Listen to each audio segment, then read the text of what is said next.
Podcast.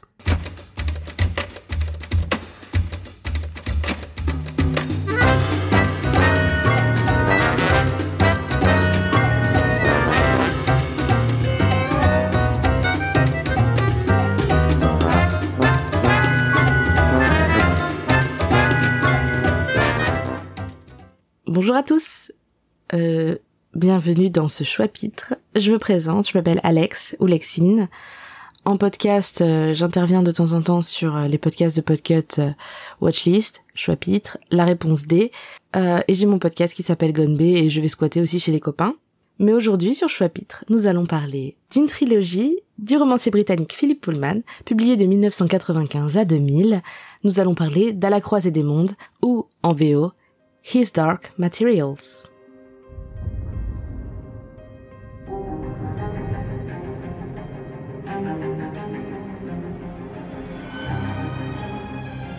À la croisée des mondes est une trilogie du genre fantasy, donc publiée à la fin des années 90 et traduite en français par, désolé si j'écorche son nom, Jean Esch.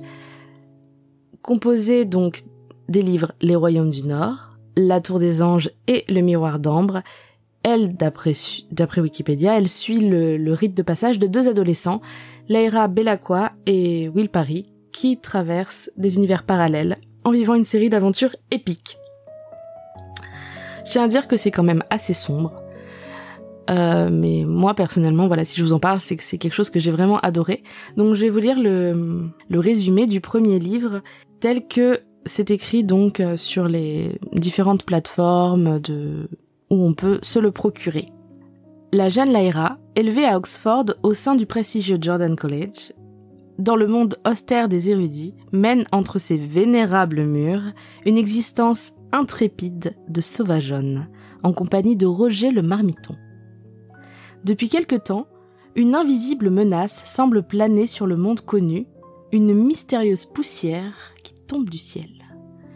Des expéditions sont organisées vers les régions lointaines et très inhospitalières du Nord, d'où semble venir le fléau. Existe-t-il un lien entre la poussière et les nombreuses disparitions d'enfants que leurs ravisseurs semblent conduire vers le Nord pour leur faire subir, dit-on, d'atroces mutilations? Quand Roger, le marmiton, disparaît à son tour, Lyra n'hésite pas à se lancer sur ses traces, aidée par le peuple des Gitans. Un voyage vers le Grand Nord, périlleux et exaltant, qui lui apportera la révélation de ses extraordinaires pouvoirs et la conduira à la frontière d'un autre monde. Donc déjà, il y a beaucoup de choses. Lyra, donc c'est une petite fille, elle a genre 10-11 ans, elle est pas du tout adolescente encore, et elle vit toute seule au milieu des érudits, au milieu des livres qui sentent l'humide, dans un prestigieux endroit, rempli de gens très intelligents. Donc forcément, elle s'ennuie un petit peu. Elle est extrêmement cultivée, mais elle s'ennuie, mais de ouf. Et son seul pote, c'est un des serviteurs. Donc imaginez que quand il disparaît, elle y va. Donc ce qu'on ne voit pas dans ce résumé, c'est que le monde où on débute la lecture est assez steampunk. Donc effectivement, Oxford existe, etc. On a quand même quelques points de repère. Mais il est fort de quelques différences comme le peuple des ours en armure et l'existence aussi des démons. Alors les démons, c'est pas comme on l'entend, on n'est pas dans Supernatural, là on va pas se recouvrir de sel pour survivre à leur existence. En fait, chacun naît avec un démon et disparaît avec. C'est une partie de l'âme humaine qui se matérialise sous forme d'un animal. Un animal totem un petit peu. Et quand on est enfant, il change d'apparence. Il sera tantôt un chien, une hermine, un oiseau, un insecte. Et selon les humeurs, selon les événements, son apparence va changer. Et à l'adolescence, son apparence se fige. Voilà. Quand on passe le cap de l'adolescence, notre démon a l'apparence qu'il doit avoir. Il reflète notre âme, telle qu'elle est. Donc certains peuples sont connus pour avoir des démons assez spécifiques. Par exemple, les sorcières ont des oiseaux. Oui, il y a des sorcières aussi. Pour information, celui de Lyra... Non mais je vais pas vous spoiler en quoi il se transforme, mais pour information, celui de Lyra se nomme Pantalémon. Car oui, ils ont aussi un nom. Et les personnages principaux en plus sont tous des démons quand même assez stylés, assez notables. Et je trouve que c'est quelque chose qui est très intéressant dans l'intrigue. Et puis c'est assez central finalement parce que les fameuses atroces mutilations dont on parle dans le résumé sont en lien avec les démons. Et en fait, tous ces romans tournent un petit peu autour de ce concept de poussière dont on a parlé, rien à voir avec Swiffer. Et d'ailleurs, le premier chapitre, je trouve, je veux pas vous le spoiler, mais le premier chapitre est une vraie introduction à au mystère qu'est cette poussière et tout ce que ça représente et à tout ce que ça implique au final. En un chapitre, on arrive bien à comprendre une partie des implications de ce mot qu'est la poussière. Et d'ailleurs, c'est intéressant parce que la trilogie, dans la deuxième trilogie, qui est sortie en 2016, 2018 et 2020, de Philippe Pullman, que vous devez surtout pas lire avant de lire celle-ci parce que ça spoil de ouf, hein. Tu vas te faire spoiler très très fort. Dans cette trilogie, il y a un des bouquins qui s'appelle The Book of Dust. Voilà, donc c'est vraiment un des thèmes majeurs dans ces romans. Et donc on va effectivement suivre Lyra, qui quitte cet endroit où elle s'ennuyait terriblement, où elle ne faisait rien de spécial à part lire des bouquins et apprendre des trucs, et pour découvrir un monde qui est riche de beaucoup de choses. Et d'autres mondes au final, parce que comme on le lit sur une des premières pages du livre, genre avant même de commencer à lire le livre, donc Les Royaumes du Nord, le premier tome, et le premier volume d'une trilogie qui a pour titre À la croisée des mondes. Le premier volume a pour cadre un univers semblable au nôtre, mais différent en bien des points. L'action du deuxième volume se déroule dans l'univers que nous connaissons. Et dans le troisième volume, les personnages évolueront dans ces univers différents. Donc déjà, moi, ça m'appelle un petit peu. On n'a pas commencé à lire donc ce premier chapitre dont je viens de vous parler. Et déjà, on nous dit, il y a différents mondes et on va aller dans le nôtre. Et donc ça veut dire que potentiellement, Lyra va se retrouver dans notre monde. Je vous spoil pas. Je vous spoil pas, mais par contre, je vais vous dire pourquoi j'ai trop aimé.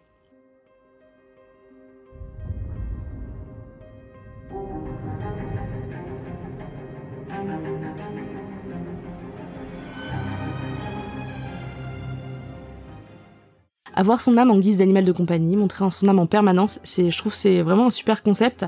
Et en plus, les personnages, du coup, ils vont avoir une foultitude de dialogues, mais là, le dialogue intérieur, c'est pas un monologue dans ta tête ou la petite voix. Non, là, c'est un dialogue. Avec ton démon, en fait. Bon, du coup, tu vas dialoguer avec un chien, un chat, un oiseau, un lièvre.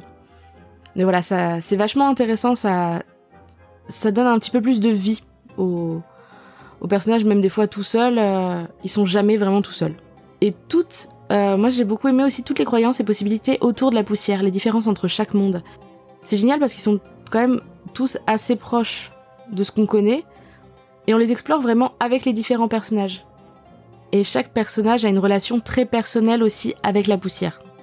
Il y a ceux qui pensent que c'est ça, d'autres qui pensent que c'est ça, ses possibilités, etc. Et chaque personnage va évoluer autour de ce concept de poussière, et essayer d'atteindre un but précis. C'est bizarre dit comme ça, mais on va plutôt considérer que la poussière ici c'est quelque chose d'un peu surnaturel et magique.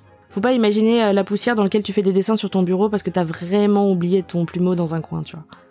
Autre truc que j'ai vraiment aimé, il y a des ours en armure, il y a des sorcières ultra badass, et surtout, il y a des ours en armure. Franchement, puis ça spoil pas de ouf en fait, parce que l'ours en armure il est sur la couverture du roman, donc vraiment, si tu vas le chercher genre à la Fnac, normalement tu le sauras avant même d'avoir ouvert le bouquin. Il y a des ours en armure et c'est super. J'ai aimé ce livre quand j'avais 9 ans. Je m'identifiais beaucoup à Lyra, je rêvais de vivre ses aventures, avoir un alléthiomètre dans la poche, c'était super cool. Tu pouvais lui poser n'importe quelle question, il savait. En plus j'avais un chien, et j'imaginais trop d'avoir toute ma vie avec un animal de compagnie, genre qui me tiendrait compagnie toute ma vie. Il vit pas 15 ans, il vit toute ta vie. C'est génial. C'est un concept que même maintenant, je veux ça. J'ai aimé ce livre à 15 ans, parce que les émois de l'adolescence me parlaient plus, les questionnements de certains personnages et tout m'ont encore plus touchée. J'ai aimé le relire Oui, j'ai beaucoup relu ce livre, d'accord. J'ai aimé ce livre à 20 ans, encore. J'avais une perception plus fine de tous les délires autour de la religion, les croyances développées autour de la poussière, les dangers de la religion, etc. Et en fait, ces différents niveaux de lecture permettent d'attraper cette trilogie et de l'aimer quel que soit l'âge. Je trouve, personnellement.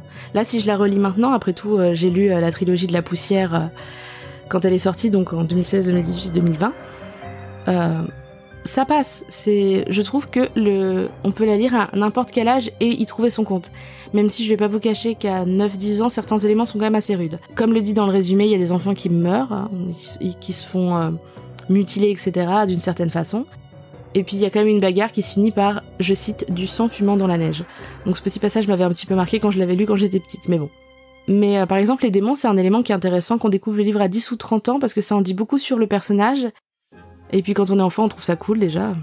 On a un animal toujours avec soi. Puis quand on est adulte et qu'on connaît un peu mieux certaines symboliques, bah, c'est encore plus cool à déchiffrer. Genre c'est comme la laitiomètre. C'est une énorme boussole couverte de dessins symboliques, mais quand on est adulte, on essaye des fois d'interpréter. C'est intéressant. Je trouve que les différents niveaux de lecture, ça peut se lire à plusieurs âges et rester intéressant. Et ça peut se relire aussi et rester intéressant. Et enfin, dernier point, parce que littéralement je vais vous parler de la fin, je ne spoil pas, mais j'ai aimé la fin, même si moi j'aime pas lire la fin des livres parce que ça veut dire que le livre il est fini, j'aime pas. Mais par exemple, la fin ça peut gâcher une œuvre. Ça peut donner comme l'arrière-goût, on est en train de manger un truc et puis un arrière-goût bizarre après. Ça peut être ça la fin. Mais là je trouve que la fin, même si elle m'a laissé le cœur en miettes, franchement elle fait sens et en plus comme je l'ai dit il y a une autre trilogie, c'est peut-être pas une fin définitive aux aventures de Lyra. Donc c'est plutôt cool. Voilà, ça c'était mes raisons vraiment très très perso qui font que je recommande chaudement la trilogie de Philip Pullman et de ses ours en armure. Et vous savez quoi ? Genre, t'aimes pas lire. Bon. Il y a des adaptations.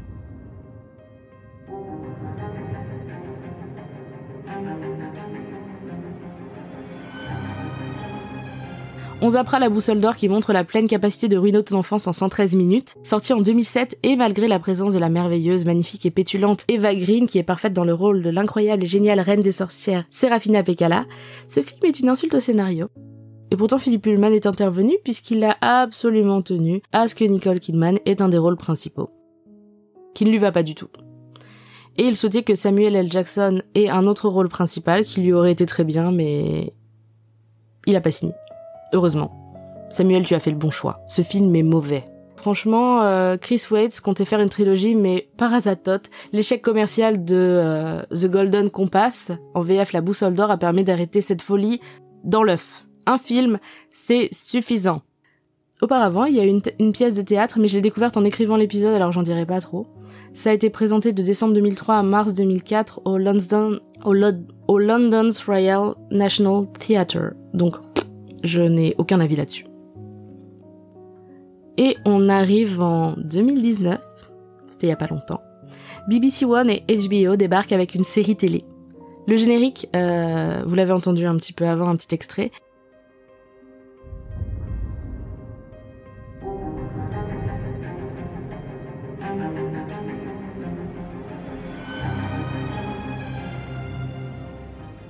Très Game of Thronesque d'HBO, les génériques sont un peu tous dans le même délire, mais en mieux, nous montre un millefeuille de monde et un casting juste oufissime.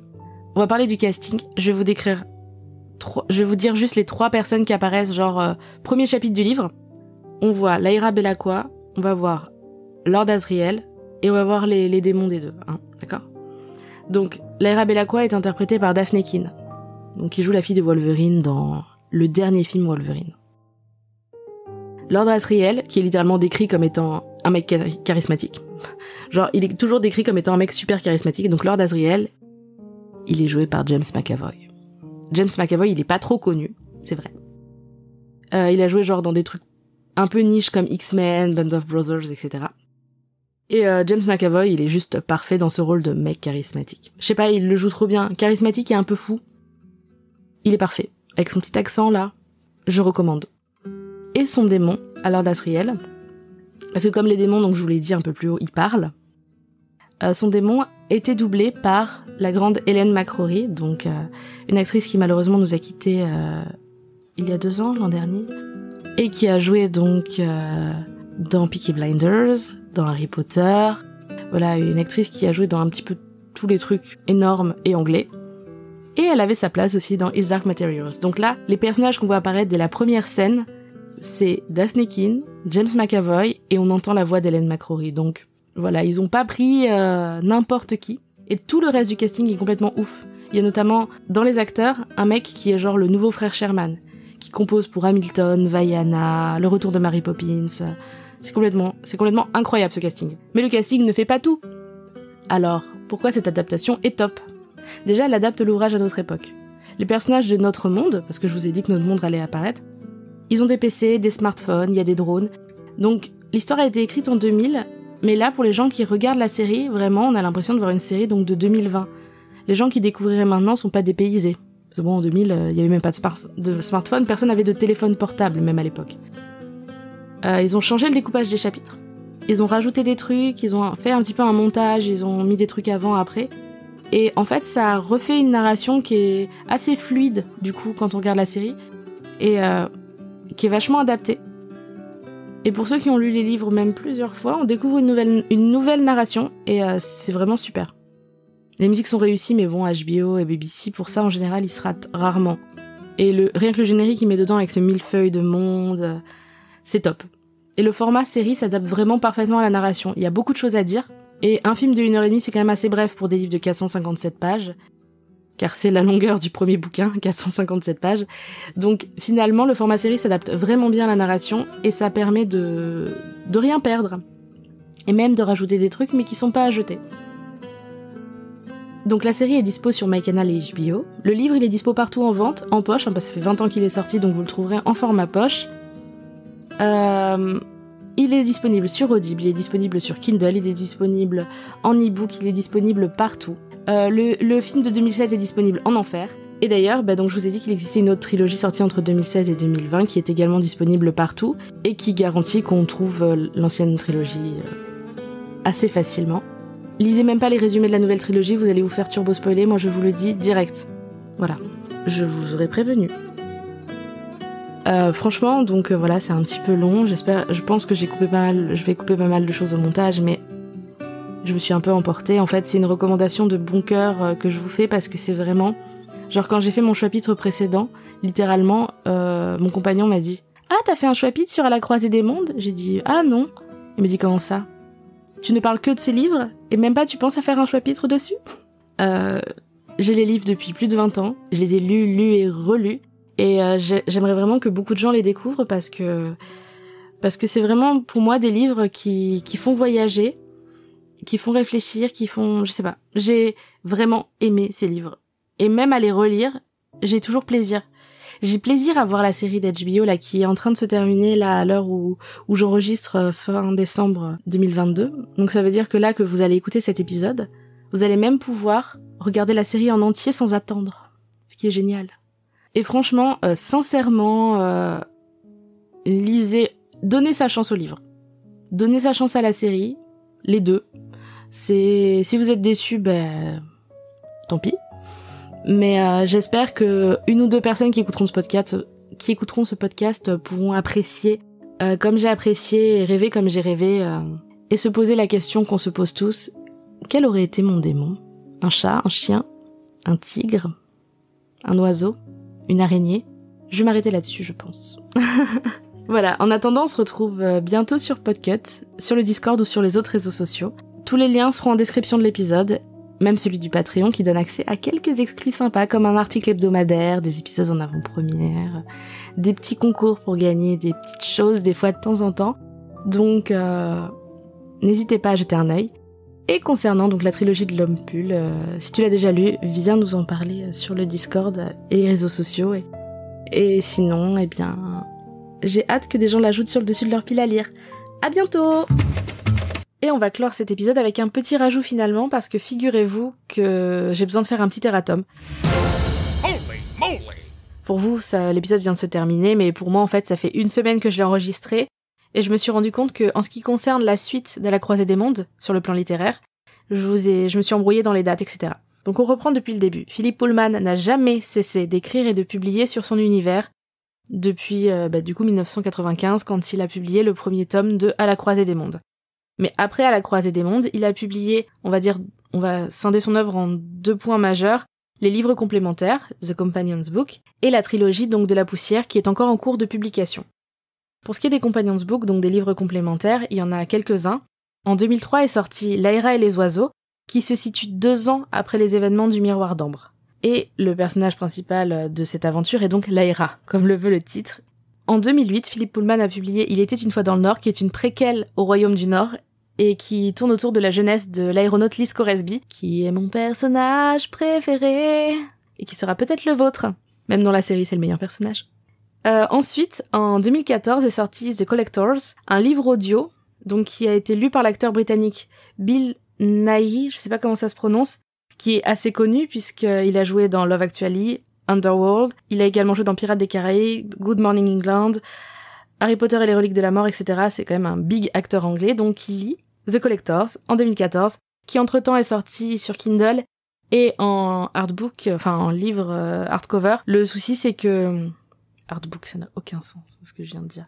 Bref, donc c'est sorti malheureusement qu'en anglais, pour le moment. En 2004, pour une vente aux enchères à des fins caritatives, Philip Pullman a publié Serpentine, qui se situe 2 ans après les événements de Lyra et les oiseaux.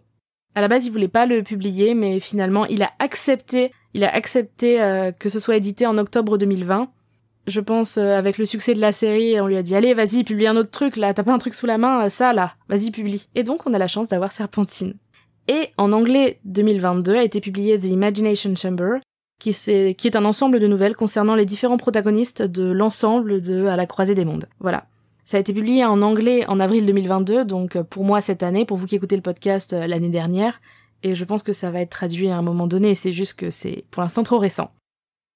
Et à côté de ça, il a commencé à publier une deuxième trilogie qui s'appelle la trilogie de la poussière, et ça a été publié depuis entre 2017 et 2019. Le premier tome, donc La Belle Sauvage, en VO c'est également La Belle Sauvage, et le deuxième tome, La Communauté des Esprits ou The Secret Commonwealth, ça a été publié en 2019. Et en réalité, le 3e tome est encore à paraître, on n'a ni le titre ni la date. C'est pas encore terminé. Donc, voyez, si jamais vous avez apprécié cette recommandation, sachez que vous avez encore plein de choses à lire dans l'univers. Et peut-être qu'à l'avenir, il y aura des mini-séries, des séries ou des films dans cet univers, car après tout, il y a encore beaucoup de choses à explorer, même au niveau adaptation. Sur ce, je vous laisse pour de vrai. Je vous souhaite une très belle année littéraire 2023. Bye bye!